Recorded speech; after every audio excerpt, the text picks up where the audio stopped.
Hey, what's up, Christian Outreach? Now, we're just this third and final study in chapter 1 of Philippians is just going to be kind of summing up and then going over the last few verses that were in the chapter together before moving on to chapter 2. Hope you guys are enjoying the series so far. Those of you that are watching it, if this is the first video that you've decided to watch, then I'd encourage you to go back and watch the rest because they all feed into one another. So the passage that we're looking at now is just chapter 1, verses 27 through to 29. So it's only 3 verses, under the heading of single-mindedness leads to suffering. Single-mindedness leads to suffering. And I'll clarify each of those 2 headings as we come to look through the verses together. So I'm just going to quickly read them for you. So it's chapter 1, Philippians, verse 27 through to 29. Whatever happens, conduct yourselves in a manner worthy of the gospel of Christ. Then, whether I come and see you or only hear about you in my absence, I will know that you stand firm in one spirit, contending as one man for the faith of the gospel, without being frightened in any way by those who oppose you. This is a sign to them that they will be destroyed, but that you will be saved, and that by God. For it has been granted to you, on behalf of Christ, not only to believe on him, but also to suffer for him, since you are going through the same struggle you saw I had, and now hear that I still have. So, single-mindedness verse is what we're going to deal with. Now, just to give us again a bit of context, Paul's in jail, writing to the Philippians. He's in jail for the gospel's sake. Early in the talk before, we heard about Paul's mindset towards suffering and towards his own incarceration, namely that he doesn't care so long as the gospel of Christ is being proclaimed. That's his ultimate motive. For Paul, what he is investing in, as the question I asked you last week, is the gospel. So, whether in life or in death, as long as he's serving the gospel, he doesn't care. And his motivation is to get to the last day, because that is far better to be with Christ, as he says, than to be stuck on this earth. So that's our mindset and motivation. Our motivation is the spreading of Christ's word. Our mindset is the new creation. So contextually, mindset, new creation, motivation, spreading of Christ's word. So he concludes his first chapter, verse 27. Whatever happens, conduct yourselves in a manner worthy of the gospel of Christ. What would that look like? Essentially, Christians are countercultural.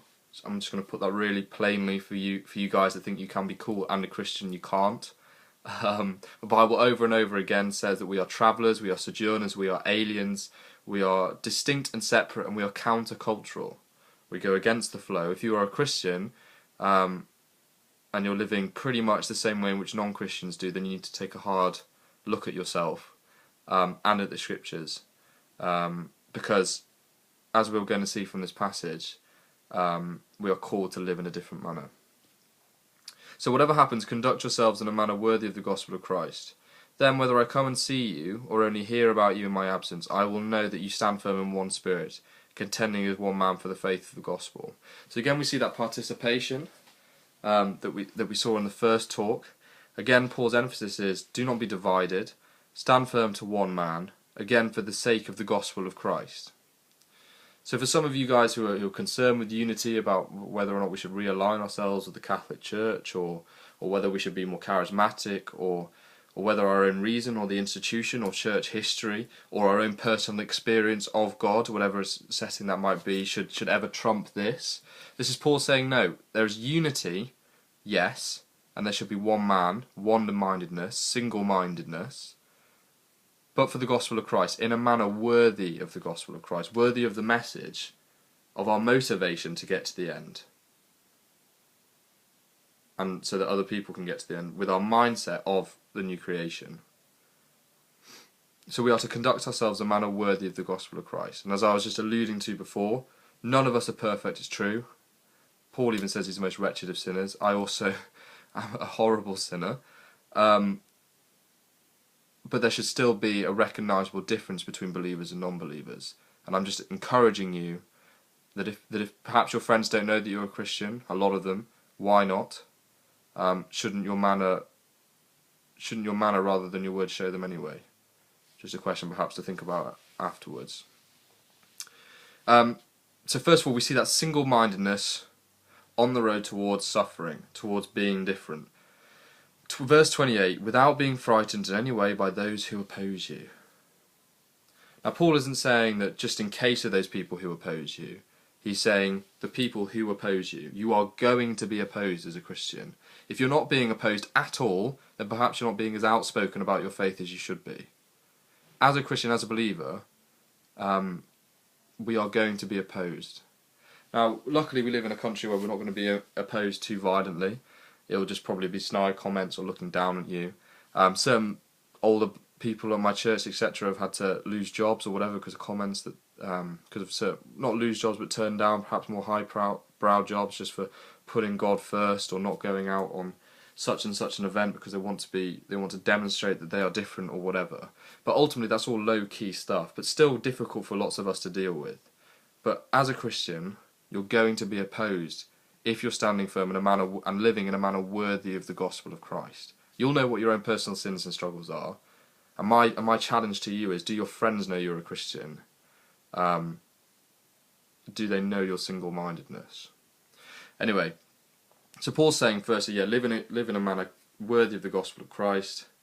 Single-mindedness in that you're going to be opposed if you hold that single-mindedness. And why are you going to be opposed? Because this is a sign to them, your manner of living, verse 28, that they will be destroyed, but that you will be saved, and that by God. So actually, the reason why you are going to be opposed is because the manner in which you live is going to assure them of their ultimate destruction. As Philippians later goes on to say, their glory is in their shame. So when you are inherently different, when you don't go out and you get smashed, or when you don't sleep around with people, or when you don't swear, or whatever, or you refuse to gossip, or whatever it might be that we're called to be different on, you're going to make those people feel uncomfortable that are doing that thing. So at a party, when you're saying, I'm not going to drink, people are going to look at you like you're strange. You're going to assure them of their destruction, but you are going to be assured of your salvation, because Paul has already outlined that this is going to happen. So living in a manner worthy of Christ, because you're going to be opposed, because you're going to assure them that you are saved and you are different. You are set aside by God, verse 28. So a single-mindedness. And what comes with this opposition that comes from single-mindedness? Suffering, which we're now going to move on. But suffering specifically for the case of Christ. I'm not talking here about general suffering, a bereavement or whatever. I'm talking about suffering for the sake of our Lord Jesus Christ. Verse 29, for it has been granted to you on behalf of Christ not only to believe in him but also to suffer for him. Granted is a gift. There might be many of you thinking, how on earth can that be a gift? As we saw previously, it is because of that suffering, that opposition, that we're saved. We are assured of our salvation. And furthermore, Christ's crucifixion is the ultimate suffering, and we're saved by that suffering. So actually, we're saved by the suffering of Christ. It is an honour, therefore, to partake in that suffering, because through that suffering we are saved. A single-mindedness to suffering to salvation. Verse 30, since you are going through the same struggle you saw Paul had, I had, and now hear that I still have. So you're also one with Paul as well when you are suffering too. So we have our three themes. Firstly, we're talking about single-mindedness, that we have a manner worthy of the gospel in one mind, but only of the gospel. I'm not talking about aligning ourselves with other different types of churches, whether it be Catholic or whatever. And if some of you are on this group, then please message me. I'd love to talk to you about that. It's the manner worthy of the gospel of Christ, the good news of Christ, nothing else. So that we can single-mindedly live that lifestyle, and therefore we will suffer because we will assure other people of their damnation and of our salvation, and through that we will attain our own salvation. Single-mindedness, opposition and suffering, our salvation. God bless.